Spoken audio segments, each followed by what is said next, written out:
Hello students, start करते हैं chapter 13 अन्य उपयोगी નિશુલ્ક ટૂલ્સ અને સેવાઓ માટે એમસીક્યુઝ. ફર્સ્ટ એમસીક્યુઝ થી સ્ટાર્ટ કરીએ છીએ.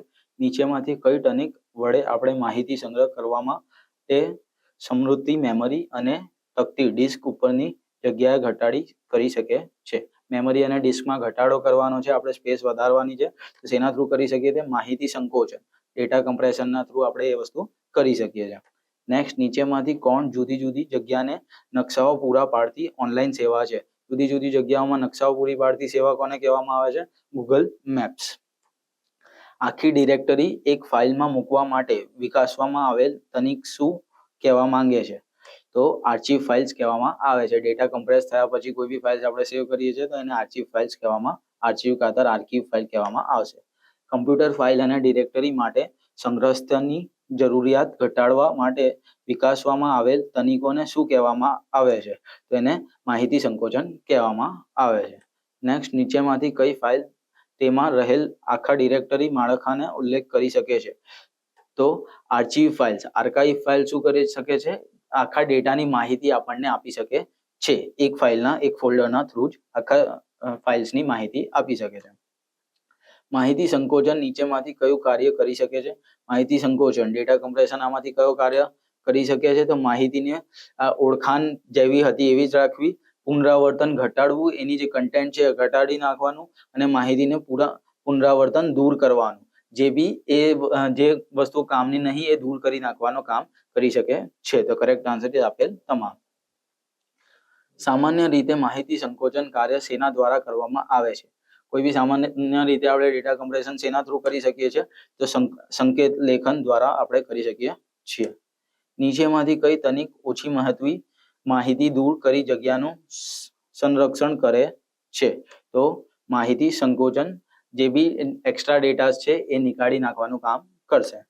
માહિતી સંકોચનની પ્રક્રિયા નીચેમાંથી શેનો ઉપયોગ કરે છે? માહિતી સંકોચનમાં કઈ વસ્તુઓનો યુઝ થશે? તો અંકો અને અક્ષરો બંનેનો યુઝ થશે. તો correct answer is B, D, B તથા સી બંને. સંકેત લેખન દ્વારા તૈયાર કરવામાં આવેલ સાંકેતિક લિપિ ધરાવતી ફાઇલની શરૂઆતમાં કયો ચિહ્ન મૂકવામાં આવશે? તો કયો સિમ્બોલ મૂકવામાં આવશે? આપણે એરોઝનો સિમ્બોલ, અપર એરોઝનો સિમ્બોલ મૂકવામાં આવશે. સંકેત લેખન દ્વારા તૈયાર કરવામાં આવેલ સાંકેતિક લિપિ ધરાવતી ફાઇલનો અંતમ કયું ચિહ્ન મૂકવામાં આવશે? એના એન્ડમાં કયો ચિહ્ન મૂકવામાં આવશે? તો ડોલર સિમ્બોલ એની એન્ડમાં મૂકવામાં આવશે. લિંક્સ ઓપરેટિંગ સિસ્ટમ દ્વારા આર્ચિવ સંચાલન માટે કયો પ્રોગ્રામ પૂરો પાડે? કોઈ બી ફાઇલ આપણે આર્ચિવ કરવાની છે તો કયા પ્રોગ્રામના થ્રુ કરી શકીએ છીએ? આપણે આર્ચિવ મેનેજરના થ્રુ આપણે એ વસ્તુ કરી શકીએ છીએ. લિંક્સ ઓપરેટિંગ સિસ્ટમ આર્ચિવ માળખું કયું છે? લિંક્સ ઓપરેટિંગ સિસ્ટમનો લાસ્ટ એટલે એનું એક્સટેન્શન શું છે? તો લિંક ઓપરેટિંગ સિસ્ટમનો એક્સટેન્શન છે .tar. બાય ડિફોલ્ટ એક્સટેન્શન એનો શું હોય છે? ટાર હોય છે.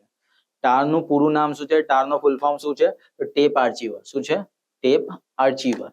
નેક્સ્ટ છે, લિંક્સમાં ટાર આર્ચિવ માળખું કયું સુવિધા પૂરી પાડે છે? ટારના થ્રુ કઈ સુવિધા પૂરી પાડી શકીએ છીએ? આપણે આર્ચિવ કરી શકીએ છીએ આપણે, અને ફાઇલનું કદ ઘટાડી શકીએ છીએ. તો કરેક્ટ આન્સર ઇઝ સી, એ તથા બી બંને. નીચેમાંથી કયું સર્વસામાન્ય સંકુચિત ફાઇલ માળખું છે? આમાંથી કયું એ આપણે ડેટા કમ્પ્રેશન ફાઇલનો ટાઈપ છે? તો બી તથા સી બંને. ઝીપ ફાઇલ અને tar.gj એ બંને શું છે? એક પ્રકારની ડેટા કમ્પ્રેશનની ફાઇલના એક્સટેન્શન છે. ટાર આખું નામ શું છે? ટારનું આખું નામ શું છે? તો ટેપ આર્ચિવર. શું છે? ટેપ આર્ચિવર. કયા આર્ચિવ પ્રકારમાં પાસવર્ડ વિકલ્પ ઉપલબ્ધ હોય છે? આમાંથી કયામાં પાસવર્ડ વિકલ્પ બી ઉપલબ્ધ હોય છે? તો tar.gg ફાઇલમાં. આ zip ફાઇલ છે જેની અંદર શું આપણે પાસવર્ડ્સ બી નાખી શકીએ છીએ. નીચેમાંથી કઈ પદ્ધતિમાં એક કરતા વધુ ફાઇલનો ટાર માળખીય સંકોચન રહિત ફાઇલમાં ભેગી કરવામાં આવે છે? એકથી વધુ ટાર એટલે એકથી વધુ zip ફાઇલ્સ આપણે શેના અંદર નાખી શકીએ છીએ? તો લિંક્સ અને યુનિક્સમાં આપણે બંને વસ્તુ નાખી શકીએ છીએ. એકથી વધુ ફાઇલો આપણે zip ફાઇલો નાખવાની છે તો નાખી શકીએ છીએ. ટાર ફાઇલ માળખાની ફાઇલ શેનો ઉપયોગ કરીને zip માળખાની ફાઇલમાં સંકોચિત કરવામાં આવે છે? ટાર ફાઇલ zip ફાઇલ શેના થ્રુ કન્વર્ટ કરવામાં આવશે? તો gzip. શું? gzip ના થ્રુ આપણે ટાર ફાઇલને zip ફાઇલમાં કન્વર્ટ કરી શકીએ છીએ. gzip નું પૂરું નામ, gzip નો ફૂલ ફોર્મ શું છે? તો GNU zip. ઓકે. જાવામાં કઈ ફાઇલમાં zip સંકોચનો ઉપયોગ થાય છે. જીભ સંકોચનો શેનામાં યુઝ થાય છે જાવાની અંદર? તો JAR ના થ્રુ યુઝ થઈ શકે છે. નીચેમાંથી આર્ચીવ ફાઇલનું એક્સટેન્શન શું છે? આર્ચીવ ફાઇલનું એક્સટેન્શન શું હોઈ શકે છે? .tar, .zip, .jar આ બધા હોઈ શકે છે. એટલે કરેક્ટ આન્સર ઇઝ ડી આપેલ તમામ.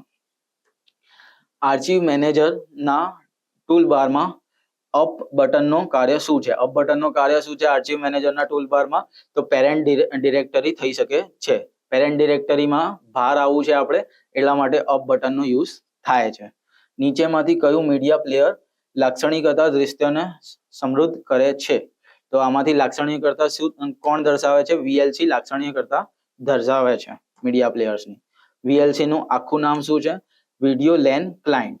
શું છે? વિડિયો લેન ક્લાયન્ટ VLC નો ફૂલ ફોર્મ છે. VLC કયા પ્રકારની મીડિયા પ્લેયર છે? VLC કયા પ્રકારનો મીડિયા પ્લેયર કહેવામાં આવે છે? તો open source. VLC open source media player છે. VLC મીડિયા પ્લેયર કઈ ઓપરેટિંગ સિસ્ટમ ઉપલબ્ધ છે? VLC મીડિયા પ્લેયરમાં કઈ પ્રકારની ઓપરેટિંગ સિસ્ટમ ઉપલબ્ધ છે? તો લિનક્સ, મેક અને વિન્ડોઝ. લિનક્સ, મેક અને વિન્ડોઝ બધા પ્રકારની છે. એટલે કરેક્ટ આન્સર ઇઝ આપેલ તમામ. મલ્ટીમીડિયાની વિશેષતાઓને સંકેતીકરણ અને અસંકેતીકરણ કરવાની ક્રિયાને શું કહેવામાં આવે છે? આપણે એન્કોડિંગ અને ડીકોડિંગ કરવાની છે, એને શું કહેવામાં આવે છે? કોડેક કહેવામાં આવશે. Correct answer is B, કોડેક.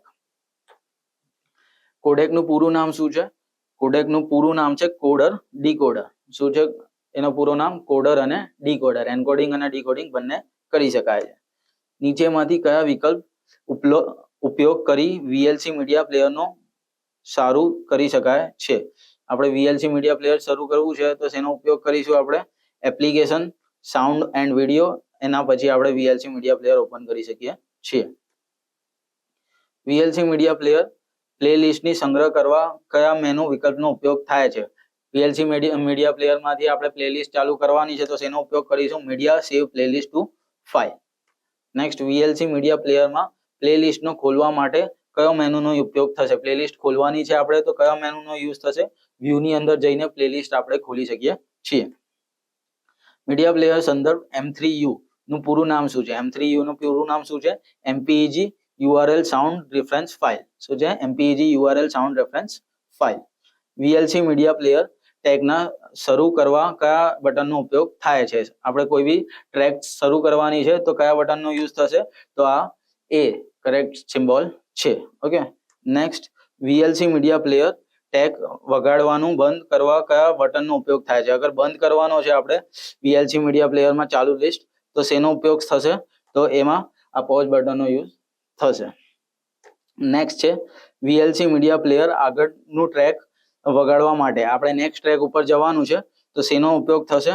તો આનો યુઝ થશે. આનાથી પહેલાનો ટ્રેક આપણે ઓપન કરવાનો છે તો VLC મીડિયા પ્લેયર પાછળનો ટ્રેક લગાડવા કયા બટનનો યુઝ થશે? VLC મીડિયા પ્લેયરમાં પાછળનો ટ્રેક વગાડવાનો છે આપણે તો શેનો ઉપયોગ થશે?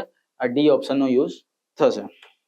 VLC મીડિયા પ્લેયર ઉપલબ્ધ પ્લેલિસ્ટ જોવા માટે પ્લેલિસ્ટ જોવાની છે આપણે તો શેનો ઉપયોગ થશે?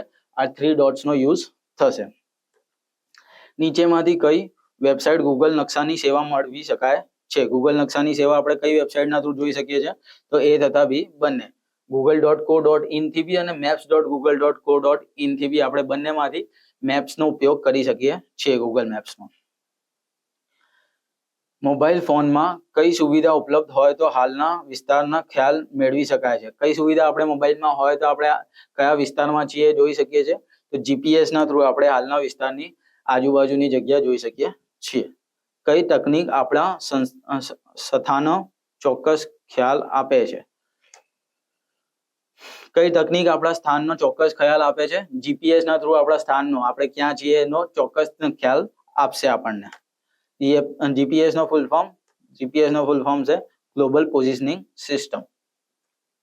નીચેમાંથી કયા સ્વરૂપ ગૂગલ મેપ સ્થળની માહિતી મેળવી શકાય છે? ગૂગલ મેપના થ્રુ આપણે માહિતીના સ્થળની માહિતી જોઈએ છે તો શેના થ્રુ કરી શકીએ છીએ આપણે? એ મેપ વ્યૂ કાં તો સેટેલાઇટ વ્યૂથી આપણે આજુબાજુની જગ્યા જોઈ શકીએ છીએ. ગૂગલ મેપમાં ચોક્કસ સ્થળે પહોંચવા માટે કઈ સુવિધાનો ઉપયોગ થશે? ચોક્કસ સ્થળે આપણે પહોંચવાનું છે એક જગ્યાએથી બીજી જગ્યાએ તો શેનો ઉપયોગ થશે? ગેટ ડાયરેક્શનનો યુઝ થશે. નીચેમાંથી કઈ સેવા ગૂગલ મેપ દ્વારા મેળવી શકાય છે? આમાંથી કઈ સેવા છે જે ગૂગલ મેપના થ્રુ મેળવી શકાય છે? કોઈ બી સ્થાનનો ચોક્કસ જગ્યા આપણે શોધવી હોય તો કોઈ પણ જગ્યાનો નકશો જોવો હોય તો, અને કોઈ નજીકના એટીએમ કે પેટ્રોલ પંપ કે પોસ્ટ ઓફિસ જોવી હોય તો કરેક્ટ આન્સર ઇઝ આપેલ તમામ. ડેશ પ્રોગ્રામનો ઉપયોગ કોઈ પણ વિનિયોગમાં યુનિકોડ અક્ષર દાખલ કરવામાં આવે છે. યુનિકોડ અક્ષર શેના થ્રુ આપણે દાખલ કરી શકીએ છીએ? Character mapping. કેરેક્ટર મેપિંગના થ્રુ આપણે શું કરી શકીએ છીએ? યુનિકોડ અક્ષર દાખલ કરી શકીએ છીએ. કોઈ પણ વિનિયોગ યુનિકોડ અક્ષર દાખલ કરવા માટે કયા પ્રોગ્રામનો ઉપયોગ થાય છે? યુનિકોડ અક્ષર આપણે દાખલ કરવાના છે તો આમાંથી કયા કમાન્ડનો ઉપયોગ થશે? કેરેક્ટર મેપનો યુઝ થશે. કેરેક્ટર મેપ શરૂ કરવા માટે સાચો વિકલ્પ પસંદ કરો. આમાંથી સાચો વિકલ્પ કયો છે કેરેક્ટર મેપિંગ માટે? તો એપ્લિકેશન, એના પછી એસેસરીઝ, એના પછી આપણે કેરેક્ટર મેપિંગ કરી શકીએ છીએ. નેક્સ્ટ, નીચેમાંથી કયું આંકડિયા ગણતરી માટેનું નિઃશુલ્ક સોફ્ટવેર છે? આંકડિયા ગણતરી કરવાની છે આપણે તો ઓપન સોર્સ સોફ્ટવેર. અને નિઃશુલ્ક સોફ્ટવેર કયો છે આમાંથી? તો આર સોફ્ટવેર આંકડિયા ગણતરી માટે નિઃશુલ્ક સોફ્ટવેર છે. આટલું છે તમારા MCQs માટે. Thank you.